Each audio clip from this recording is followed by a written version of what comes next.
जय जोहार, नमस्कार संगवारी हो। स्वागत है आप सभी का दैनिक छत्तीसगढ़ चैनल पर। मैं हूं अभिजीत कुमार, आपके लेकर हाजिर हो चुका हूं छत्तीसगढ़ प्रदेश के आज के प्रादेशिक समाचार। दोस्तों, आज की सबसे पहली बड़ी खबर से शुरुआत करें, जहां पर छत्तीसगढ़ में महिला सुरक्षा को लेकर के एक बहुत बड़ी जो पहल है छत्तीसगढ़ सरकार द्वारा करी जानी है।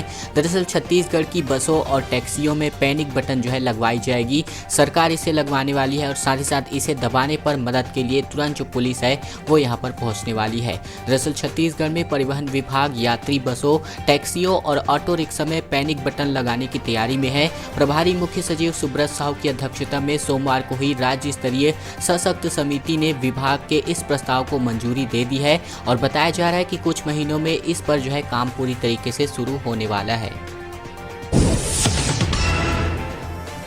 अंग्रेजी स्कूल जो है ब्लॉकों में भी अब खोलने की तैयारी सरकार जो है करने जा रही है। नगर पालिका और नगर पंचायतों में भी अब मुख्यमंत्री स्लम स्वास्थ्य योजना की शुरुआत जो है शुरू होने वाली है। दरअसल नगर निगमों में सफलतापूर्वक संचालित हो रहे मुख्यमंत्री शहरी स्लम स्वास्थ्य योजना को प्रदेश और साथ ही साथ नगर पालिका और नगर पंचायतों में भी इसका विस्तार किया जाना है। इसी तरह प्रदेश के वनों में मौजूद सभी नाले नरवा योजना के तहत विकसित किए जाएंगे, जबकि जैव विविधता पार्क का भी निर्माण यहाँ पर किया जाएगा। वहीं शिक्षकों की भर्ती प्रक्रिया का रास्ता भी अब साफ हो गया है। हालांकि विभागों ने नया प्रस्ताव कुछ भी नहीं दिया है, लेकिन पुराने ही चल रही योजना का विस्तार जो है कर दिया है। यानी कि आने वाले समय में मुख्यमंत्री स्लम स्वास्थ्य योजना की इसके अलावा जो हमारे इंग्लिश मीडियम स्कूल है तो ये जो है ब्लॉक स्तर पर, इसके अलावा नगर पंचायत के स्तर पर, नगर पालिका स्तर पर ये जो मुख्यमंत्री स्लम स्वास्थ्य योजना के अंतर्गत ये जो सुविधाएं हैं आप सभी लोगों को मिलने वाली है। प्रदेश को जो है 4 राज्यों से जोड़ने वाली हाईवे का जो काम है वो तेज हो चला है। 2 साल में जो हाईवे का वर्क है वो पूरी तरीके से बनने वाला है। कटघोरा से पतरापाली के बीच करीब 39 किलोमीटर की सड़क जो है जिले की पहली 4 लेन सड़क होने वाली है। इसके अलावा बिलासपुर से पाली कटघोरा होकर के अंबिकापुर तक जाने वाले नेशनल हाईवे क्रमांक 130 का 5 साल पहले जो काम है शुरू हुआ है, लेकिन कोरबा जिले के अंतर्गत पाली से लेकर के कटघोरा तक सड़क की हालत ऐसी हो चुकी थी कि पूरी सड़क दलदली तालाब के रूप में बारिश में ये जो अपना आकार है वो ले लेती थी। लेकिन अब राहत की बात यहाँ पर ये निकलकर सामने आ रही है कि पाली से लेकर के कटघोरा के बीच 4 लेन सड़क बननी शुरू हो गई है। वहीं ये जो सड़क है वो पूरी तरीके से छत्तीसगढ़ को अपने आप में 4 राज्यों से जोड़ने का काम करती है, जिसका वर्क यानी जो काम है वो अब स्टार्ट हो चुका है और आने वाले 2 सालों में जो काम है वो पूरा बनकर तैयार होने की उम्मीद जो है जताई जा रही है। छत्तीसगढ़ में महामारी का वैक्सीनेशन जो है बढ़ते क्रम पर है। इसी बीच टीका लगने के बाद कई लोगों को बुखार, इसके अलावा बाह में भी दर्द हुआ। डॉक्टरों ने कहा कि यह सामान्य बात है। आज केवल लगभग 56% लोगों ने ही अपना टीकाकरण करवाया। दरअसल छत्तीसगढ़ में महामारी टीकाकरण का कोई बड़ा साइड इफेक्ट देखने को नहीं मिला है। टीका लगने के बाद अधिकतर लोगों को बुखार आया अथवा बाह में दर्द की शिकायत हुई। डॉक्टर इसे सामान्य बता रहे हैं। उनका कहना है कि ऐसा हर टीके के साथ होता है, जबकि स्वास्थ्य विभाग स्थिति पर अपनी नजर बनाए हुए है। इधर टीकाकरण के दूसरे दिन टीका लगवाने वालों की संख्या पहले दिन से भी कम हो गई है और स्वास्थ्य विभाग की ओर से जारी किए गए आंकड़ों के मुताबिक देश भर के लगभग 97 टीकाकरण बूथों पर केवल 56% लोगों ने ही अपना जो टीकाकरण है वो यहाँ पर करवाया हुआ है। दरअसल एनएसयूआई ने बीते कुछ दिनों में छत्तीसगढ़ के किसानों के लिए यानी कि किसान आंदोलन कर रहे किसानों के लिए एक पहली धान और साथ ही साथ धनराशि एकत्र करने का अभियान शुरू किया था, जो कि अब पूरी तरीके से सफल पाया जा रहा है। एनएसयूआई ने प्रदेश के किसानों से लगभग एक पहली धान और मुख्यमंत्री ने लगभग 53 टन धान से भरे ट्रकों को हरी झंडी दिखा दी है। साथ ही साथ मिलिंग के लिए जो धान है भेज दिया गया है। 66,000 रुपये भी यहाँ पर इकट्ठा किए जा चुके हैं। चावल बना करके दिल्ली में आंदोलित किसानों ये जो एनएसयूआई संगठन है ये जो चावल है ये इसको भेजने वाला है।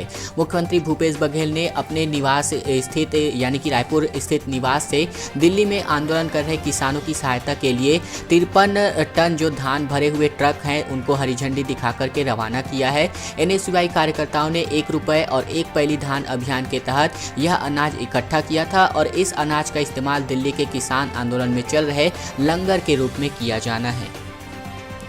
दोस्तों बढ़े अगली बड़ी खबर की ओर, लेकिन उससे पहले हमारी एक छोटी सी रिक्वेस्ट है आप लोगों से कि अगर आपने इस चैनल को सब्सक्राइब नहीं किया है तो छत्तीसगढ़ प्रदेश की रोजाना खबरें पाने के लिए आपको इस चैनल को सब्सक्राइब कर लेना है। साथ ही साथ घंटी को दबा करके ऑल नोटिफिकेशन को सिलेक्ट भी कर लेना है ताकि आपको छत्तीसगढ़ प्रदेश की रोजाना खबरें सबसे पहले इसी चैनल पर देखने को मिलती रहे। बेरोजगार युवाओं के लिए एक अच्छी खबर निकलकर सामने आ रही है। दरअसल गांव के बेरोजगारों के लिए पावर कंपनी जो है रोजगार के दरवाजे खोलने वाली है। हर माह लगभग 20,000 रुपये तक की कमाई इस माध्यम से हो सकेगी गांव के बेरोजगार युवाओं के लिए। दरअसल गांवों में बेरोजगार युवकों के लिए पावर कंपनी रोजगार के दरवाजे खोलने जा रही है। नए सत्र अप्रैल से पावर कंपनी उनको काम देने की तैयारी में है। अब ग्रामीण युवा अपने ही गाँव में काम करके हर माह लगभग 10 से लेकर के 20,000 रुपये तक की कमाई कर सकेंगे। युवकों को अपने गांव या आसपास के गांवों के बिजली उपभोक्ताओं के मीटरों की रीडिंग करनी होगी। इसके लिए अपने मोबाइल पर पावर कंपनी का ऐप डाउनलोड करना होगा। युवक अपना पंजीयन कराने के बाद इस काम को शुरू कर सकेंगे। इसके लिए किसी ठेकेदार की मदद की जरूरत नहीं लेनी पड़ेगी। कोई भी युवक यह काम अपनी स्वेच्छापूर्वक कर सकता है। पहले चरण में फोकस जो है ग्रामीण क्षेत्रों पर रहने वाला है। इसके बाद इस योजना का विस्तार जो है शहरों में भी किया जाना है।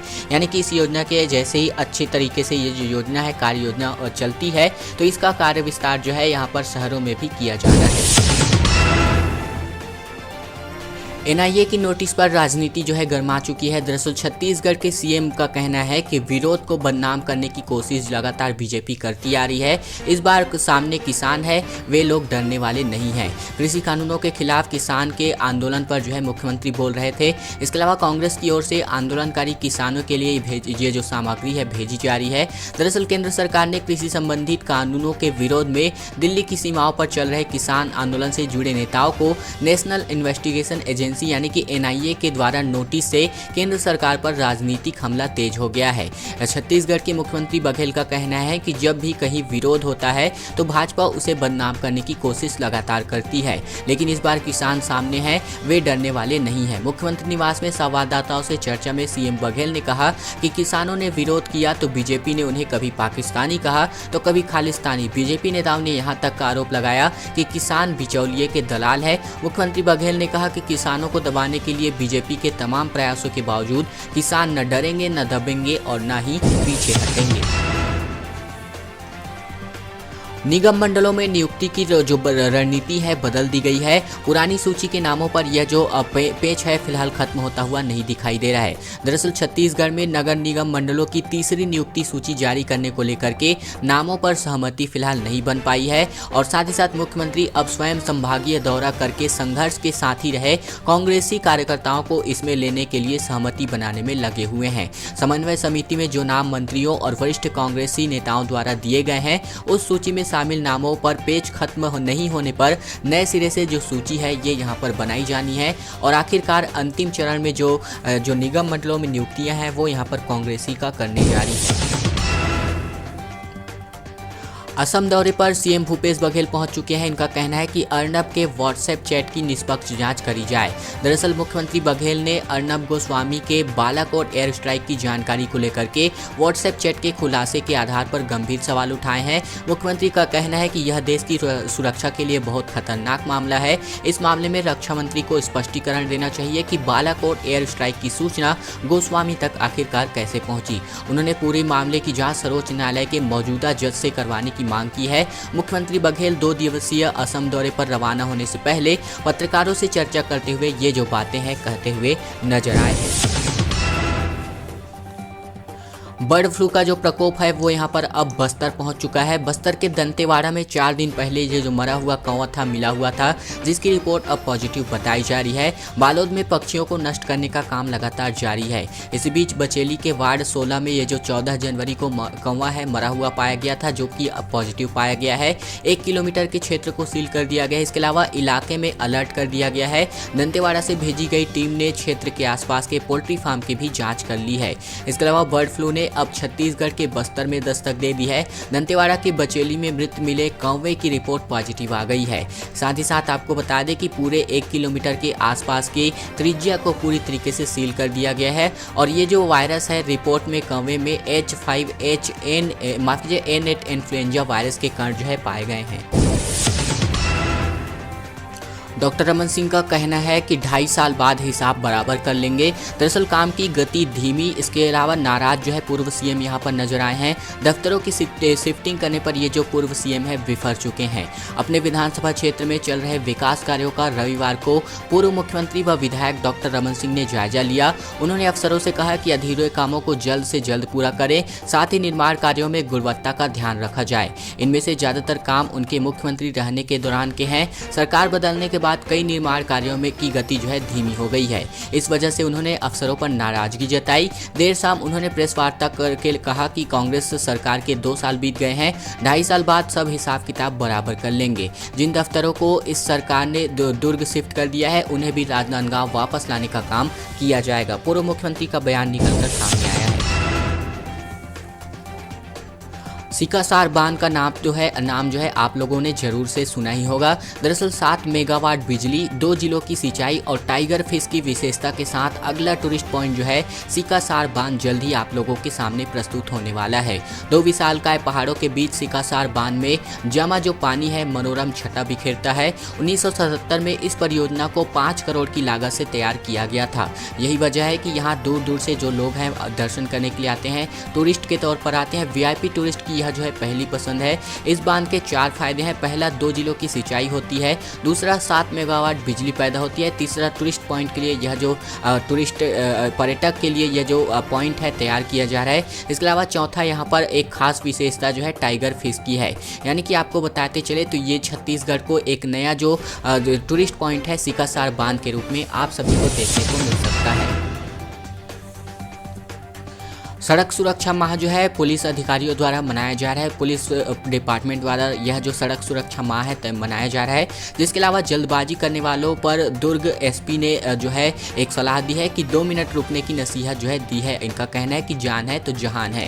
दरअसल आपको बता दें कि पूरे छत्तीसगढ़ प्रदेश में इस बार जो है इस माह को सड़क सुरक्षा माह के रूप में पुलिस डिपार्टमेंट द्वारा मनाया जा रहा है। साथ ही साथ दुर्ग जिले में दुर्ग SP प्रशांत ठाकुर कुमार ने यहाँ पर सोमवार को सड़क सुरक्षा माह का आगाज किया। नेहरू नगर ट्रैफिक DSP कार्यालय के प्रांगण में आयोजित ट्रैफिक सड़क सुरक्षा कार्यक्रम में बड़ी संख्या में स्कूली बच्चों ने शिरकत की है। इसके अलावा यह जो सड़क सुरक्षा माह है पूरे माह भर मनाया जाना है और साथ ही साथ सड़क में हो रही दुर्घटनाओं को लेकर के जागरूकता अभियान पुलिस द्वारा यहाँ पर चलाया जाना है। दोस्तों, आज की खबरों का सिलसिला यहीं तक का था। अगर आपको यह वीडियो पसंद आया तो बस आपको इस वीडियो को लाइक कर देना है, चैनल को सब्सक्राइब भी कर लेना है, घंटी को दबा करके और नोटिफिकेशन को सेलेक्ट भी कर लेना है ताकि आपको छत्तीसगढ़ प्रदेश की रोजाना खबरें सबसे पहले इसी चैनल पर देखने को